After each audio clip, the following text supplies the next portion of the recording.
Hey everybody, and welcome back to another video from Northeast Christian Apologetics. My name is Simon Williams, and today we're going to be doing something a little bit different, not too different. Today we're going to be analyzing an atheistic argument against Christianity.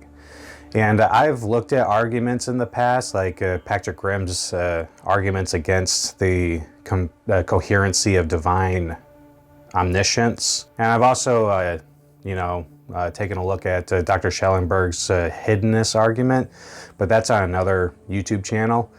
But I've never actually looked into like a YouTuber's argument. And so that's what we're going to be doing today. We're going to be taking a look at Holy Koolaid's argument, which he likes to call the problem of instruction. Before we jump into Holy Koolaid's argument and determine if it's a strong argument or not, I want to give my criteria for what I think is a successful atheistic argument. So I've gone into more detail about why I think the way that I do in a YouTube video that's called The Problem of Death's Door. And I've placed a link in the description going to that video, so go ahead and check that video out, because I'm not going to be going into a whole lot of detail here. I'm just going to be giving just the basics of what I think a successful atheistic argument needs. And basically, from my perspective, my personal assessment, any atheistic argument needs to be, its conclusion needs to be compellingly strong. The whole argument needs to be compellingly strong, and there needs to be no doubts regard to the conclusion of their arguments. And the reason for this is because, like I said in my last video and previously, hell is such a significant threat that if it's not been demonstrated to be false, then the prudent thing to do would be to behave as though it is still possible, or especially that that is the case, that we could be experiencing eternal conscious suffering after we die. It needs to be demonstrated that that kind of threat doesn't exist at all in order to move on to these other arguments. And so the atheistic arguments need to be rock solid, and that's where I sit on that. So my first criteria is that the argument itself needs to be compellingly strong and leaving no doubts about its conclusion, or it needs to be part of a cumulative case that is compellingly strong, leaving no doubts. The problem with that second feature is that if there's any doubts in any of the arguments, then there are doubts remaining. So it's really the first criteria. There needs to be no doubts from my perspective. So let's move on to Holy Koolaid's argument. Now, Holy Koolaid's argument wasn't clearly defined in his video. You get a sense of what he's getting at in it. He thinks that, so this argument that he has crafted is designed specifically towards Christianity and the truth of Christianity. And so the truth of Christianity is contingent on the existence of a omni-God, as he says in his video. If you haven't realized already, Christianity is described perfectly by the latter scenario, in direct conflict with its insistence on the existence of an omni-God, a claim on which the truth of the Bible is entirely contingent. So if you can eliminate the omni-God, then Christianity is not true. So his argument has a couple of assumptions associated with it, and I'll just list those now. His first assumption seems to be that if the Christian God exists, then he is omnipotent, omniscient, omnibenevolent, and omnipresent. His second assumption is that a omniscient, omnipotent, omnibenevolent, and omnipresent God could be able to perfectly communicate any message that he wants to deliver. And his third assumption is that, a omniscient, omnipotent, omnibenevolent, and omnipresent God would want to communicate perfectly the most important message in the entire universe. And his fourth assumption is that if Christianity is true, then it is the most important message in the entire universe. If this deity is all-loving, all-knowing, omnipresent, and all-powerful, and is trying to communicate the most important message in the universe to his or her children, how would they communicate this vital message? So moving on to Holy Koolaid's argument, This is how I've arranged his argument, and I'm pretty sure that it is accurate, but if I'm wrong, I am definitely open to changing it. But from my understanding, his argument runs something like, if a God like the Christian God existed, then he would communicate to everyone with perfectly moral, perfectly coherent, and divinely preserved instructions. We have not received perfectly moral, perfectly coherent, and divinely preserved instructions. And therefore, a God like the Christian God does not exist. So that seems to be Holy Koolaid's argument in a nutshell. And he goes on to defending these premises and a lot of his assumptions in his video. And if you haven't seen his video, I highly recommend watching it. It is in the description. You may need to watch it multiple times. So the first thing that Holy Koolaid does is determining what you would expect to see if a omniscient being were to exist. Like, what kind of communications would you expect to see? And he goes on to explain what he expects as far as a divine being if he were to want to provide a perfectly coherent message and all that stuff. But I think that this is kind of presumptuous on his part. I'm skeptical that we can actually determine what a being like that would do. All right, so what Holy Koolaid does, as soon as he starts analyzing what he would expect to see from an omniscient, omnipotent being, you know, the omni-God, he immediately dives into a being that is not an omni-God. He's talking about like a newspaper article and those kind of things, like what we humans do when we want to communicate a message. When we communicate as finite humans, that's how we're communicating. We're communicating with a limited amount of knowledge, and we understand that other human beings have a limited amount of knowledge. But the most important thing is that the person giving the instruction or giving the information, like a newspaper article or whatever, those people are themselves limited in knowledge. So we don't know what the big picture of this whole world is, while God does. And so I totally agree with Holy Koolaid that God is capable of communicating without any doubts with regard to what his instructions would be. So God is definitely capable of that kind of communication. And we actually see this in the Bible in Hebrews chapter 8, verse 11, where, and this is obviously quoting an Old Testament passage, but still, God is saying there will come a time in which people won't have to teach other people about his law or to know the Lord, because his law or his very being will be written on our hearts. And I totally agree. And actually, Dr. Schellenberg goes into a kind of an epistemic situation that Holy Koolaid is trying to get at in chapter 2 of his book. And I'm going to read this book again because this is the problem of instruction kind of seems like a variation of the hiddenness problem, because if an omni-God were to exist, you would Holy Koolaid saying that you would expect instruction, and since you don't see this kind of instruction, in which one of his ideas was that God goes to everybody and talks to them directly, since you don't see that, then he must not exist. So in chapter 2 of his book, Dr. Schellenberg, who's an atheist, by the way, I don't know if everyone knows that, but this guy's an atheist, and he describes what he would think that would be sufficient for a strong epistemic situation in relation to theism.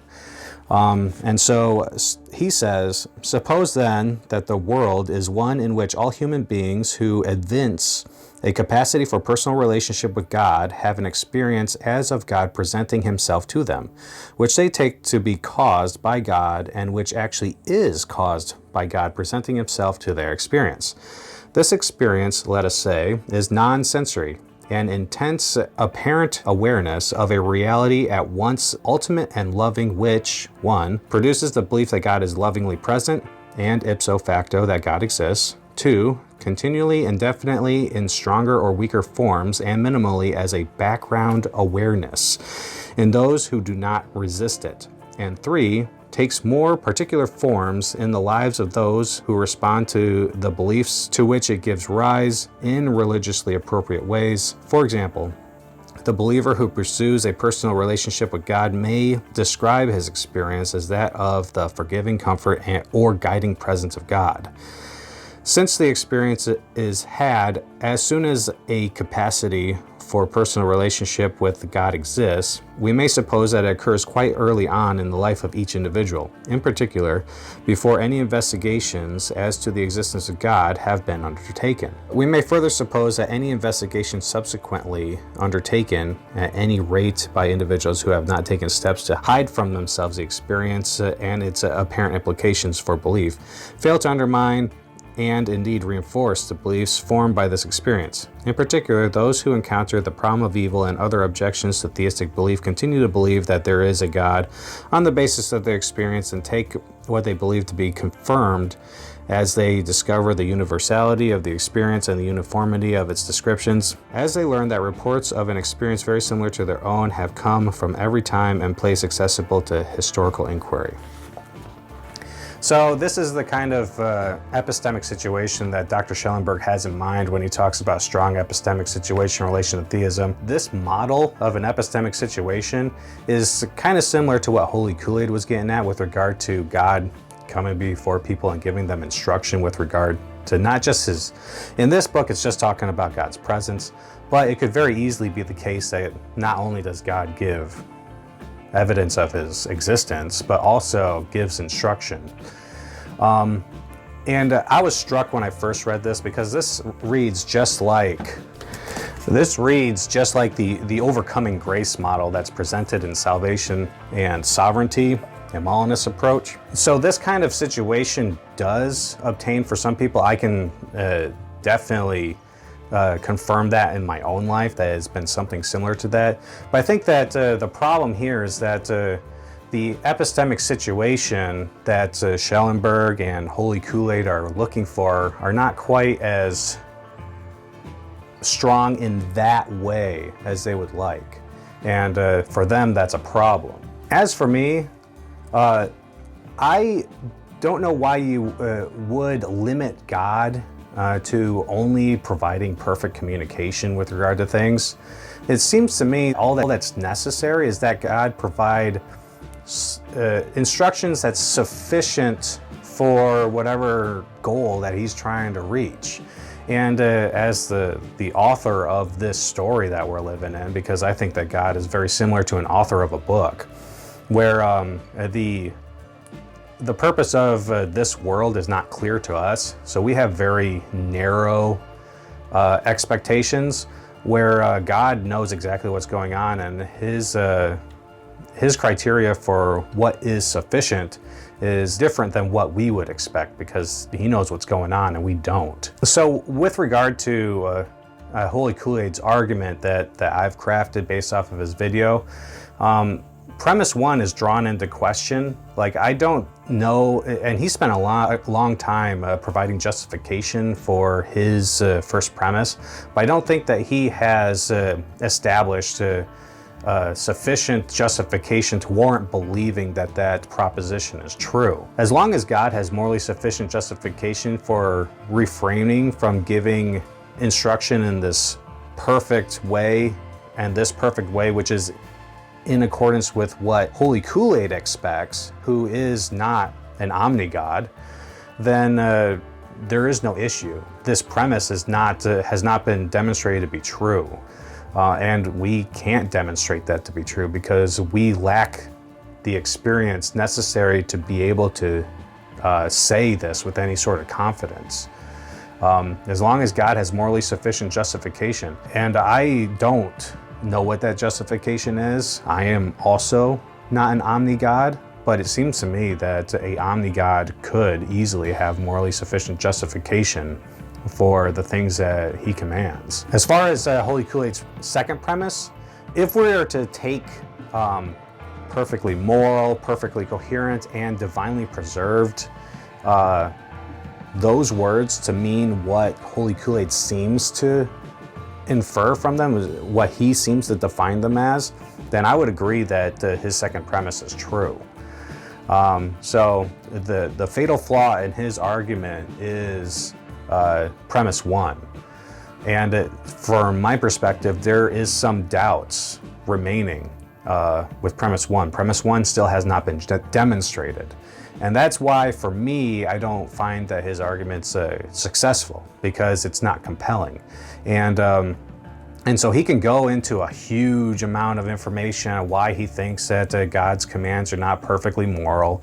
And I'm fine with that, because I personally believe that like the Old Testament laws that were directed, God has morally sufficient justification for making them, but they do not express his perfect will. And an example of this can be seen with the divorce. In the Old Testament, there is laws regarding divorce, and in the New Testament, when Jesus is asked about these divorce laws, he actually says that it was because of the stiff-neckedness of the Old Testament Israelites, in which the law of divorce was even permitted. You know, like divorce was not part of God's original plan, and it's not part of God's perfect will. You know, so like but God has morally sufficient justification for giving the divorce law through Moses. And I don't know what that justification is, but it's not an expression of perfect morality with regard to like, it's hard to say, because like if on one hand you can have perfect morality in accordance with what Holy Koolaid is, and he goes into a long rant about slavery. And I totally agree. Chattel slavery is a horrible moral evil. But when you use that kind of slavery in order to talk about Old Testament slavery, you're way off base. When you talk about Old Testament slavery, it's talking about people who are able to sell themselves, and there's a lot of things that go into this. But it's not going out and hunting down human beings and capturing them and then selling them into slavery. That's not the kind of slavery that's in the Old Testament. And we can go into a long conversation about slavery, but Holy Koolaid's talk about slavery is not compelling to me personally, because I've studied this stuff independently of him. And also, when we talk about perfectly coherent, when you read a book about like mathematics or quantum mechanics and stuff like that, there is a lot of confusion about what that stuff is talking about, but mainly it's only confusing to those who don't have the kind of knowledge necessary to understand it. So the book seems like it's not perfectly coherent, when in actuality it is, and the only reason why it's not coherent is because we lack knowledge. From me personally, I don't find that the Bible lacks coherency. Whenever I thought that the Bible lacked coherency, it's mainly a result of my flaws as far as not being omniscient. I've always have learned ways in which the Bible actually has become coherent. So I'm not convinced that the Bible is incoherent. And I think that as far as a written text goes, the Bible is remarkably reachable to a variety of age groups. You know, like from my perspective, and I've been in the church a long time, that the plan of salvation, which Holy Koolaid seems to think that it's completely confusing, seems to be understood by children. You know, like when you talk about how do you become a Christian, you know, like you believe that Jesus died on the cross and that his atoning sacrifice was meant for me, to save me. But as you continue to investigate these matters, and a lot of things that God does are meant to drive inquiry. Like he does a lot of stuff and writes things in a particular way to make us ask questions, so that we're, and not to ask questions in a way that we're pointing our finger at God saying, how could you do this? You know, like not an accusatory question, but an inquisitive question. There's a lot of different ways to ask questions. And when you ask questions the way that Holy Koolaid seems to, where they're not inquisitive, they're more of accusational, that's a problem. But if you're doing questions in an inquisitive way, that's a good thing. With regard to God, God likes to do things that to promote questions, especially of children. Where when Joshua led the Israelites across the River Jordan and they stopped it, they picked up stones along the way. And the purpose of those stones was to be set up in the house in some way, and then those pile of stones or whatever would cause the kids to ask questions like, why do we have these stones here? And then the parents would be able to describe what God did on that day. And the Bible, this book, the Bible is so interesting to me because it provides the information in an easy enough way in which a child could grasp it, but the Bible can go as deep as you're able to go. It is a rich literature. So instead of this life being a case in which we instantly understand all of God's instructions, we investigate and explore and enrichen our experience through this kind of investigation. Now, Holy Koolaid or some other atheists are probably likely to say something along the lines of, well, that's all fine and good, but there's a lot of suffering that takes place and a lot of death that takes place during those investigations and during that time in which people are thinking that they're doing the right thing, in which while they're not, and God just sits back and lets it happen. The problem with this reasoning is that Holy Koolaid is assuming that this life is all there is, or he's assuming that when you die, that's it. You either go to heaven or hell instantly, and there's and that's not clear to me that either one is true, that annihilation is true, or that you instantly go to heaven or hell. We don't know what happens after we die. It could very easily be the case that we go on in a different kind of existence that's different than this one, and God is in control of that. But what Christians are talking about with regard to heaven and hell is that there's going to be a final judgment, and that's going to be taking place down the road in a specific way under God's divine decrees. One thing that we need to note during this argument is that this argument is a reductio ad absurdum. So Holy Koolaid is actually assuming for the sake of argument that God exists, and then saying, what should we expect if a God like that exists? So me going off and talking about these kind of things that this omni-God could do after death is not out of the range of topic of conversation. Like I said, I'm just not convinced that premise 1 is true, and premise 2 is also dubious from my mind, unless you take it to mean exactly what Holy Koolaid seems to be indicating, that it is not perfect in accordance with his expectation. But to me personally, Holy Koolaid's expectation itself is imperfect. So it's true in accordance with his imperfect definition of perfect, but it may not be true with regard to what God or a perfect being or an omni-being would say is perfect. So since Holy Koolaid is finite, he's not omniscient, he doesn't know what it's like to be a perfect being, he doesn't have all knowledge with regard to these things, I just don't find his argument to be very compelling at all. And he says a lot of information really fast about how the Bible was composed and things of that nature, and I've heard these things a million times, and I don't find them to be compelling. Like I said in the previous video, even if there are errors and contradictions, it doesn't impact how salvation is wrought. And we have the Bible, as far as a human textbook, is actually remarkably well preserved. It's actually very surprising.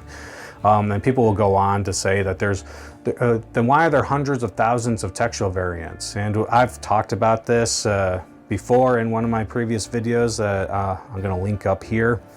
But basically those textual variants are 99.9% in 99.9% of cases just like misspellings, and that's not important. Like, that doesn't detract from the meaning of the passage. These documents are written by Koine Greek experts, so it's not like they have some sort of confusion. And also context is really important, so that plays into a factor. And this is a huge topic of conversation, and Holy Koolaid, all he has demonstrated is kind of a lack of knowledge with regard to how that goes about. For example, he talks about the King James Version, and he's surprised that certain verses remain in the King James Version. Although some translations, like the King James Version, still leave this later addition in, while others don't. Why would you expect any different? The King James Version was written in 1611 based off of the manuscripts Textus Receptus, which we know now doesn't have the earliest or best manuscripts. So why would you expect it to be changed now? Do you think that the King James Version gets revised? The most latest version of the King James Version is the New King James Version, which and the New King James Version was committed to using the Textus Receptus, which those verses are found in. So, like, it was just weird to watch that. But anyway, like I said, the argument's not very persuasive to me. I still have a lot of doubts about the argument, and so the conclusion is not compelling. So I don't find it to be particularly strong. So that's not to say that this argument isn't persuasive. If you don't have a lot of knowledge in this area, or if you have a different understanding of how God is, or if you have a different threshold for justification with regard to certain propositions than I do, then this argument is going to be super strong. It's going to be super compelling to people, especially people who are already inclined to believing that God is morally evil. But not to me. I don't find this argument to be very compelling. And I'm going to say this, any argument, I think, that places us in the feet of an omni-God is dubious. And that's about it. Thanks for watching, everybody. I hope that you got something out of this video. I really appreciate you guys watching. Let me know in the comments if you have any questions or anything like that. And I'd like to thank Holy Koolaid for presenting an argument like this so that we can dive deeper into understanding God better. And one thing that I'm going to note is that since we do have a lack of knowledge with regard to these things, and that this argument is not very compelling as regard to the non-existence of an omni-God, I think that it's extremely prudent for people to be very careful when trying to persuade people away from God.